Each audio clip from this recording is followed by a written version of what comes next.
কেউ যখন নিজেকে মুসলিম বলে দাবি করে, তখন আল্লাহর কোনো বিধান আসলে, আল্লাহর কোনো আইন তার সামনে আসলে সেটা মানবো কি মানবো না এমন কথা বলার তার সুযোগ নাই, মানতেই তাকে হবে। আওয়াজ করে বলেন ঠিক কিনা?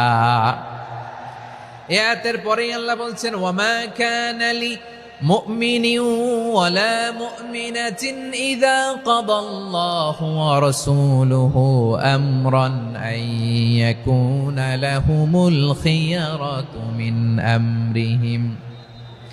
আল্লাহর পক্ষ থেকে কোনো বিশ্বাসী নারী পুরুষের সামনে যখন কোনো বিধান আসে, কোনো আইন আসে, তখন সে আইন সে মানবে না এমন কোনো অপশন তার নাই। মানলেও হবে, না মানলেও হবে, এমন কোনো অপশন আছে নাকি বলেন?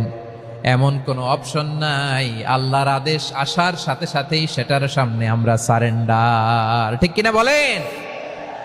আল্লাহর আদেশ আসলেই সারেন্ডার, আল্লাহর কথা আসলেই সারেন্ডার। এখানে আমার কথা চলবে?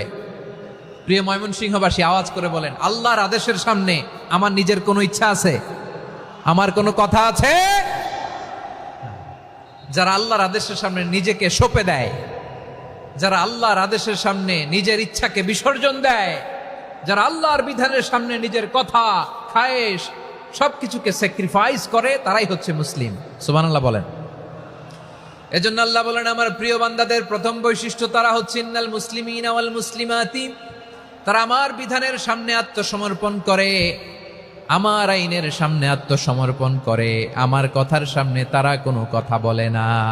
কারণ গোটা দুনিয়ায় আকাশে কিংবা জমিনে যেখানেই যেটা থাক না, সব সারেন্ডার করেছে এক সত্তার সামনে। জোরে বলেন তিনি কে?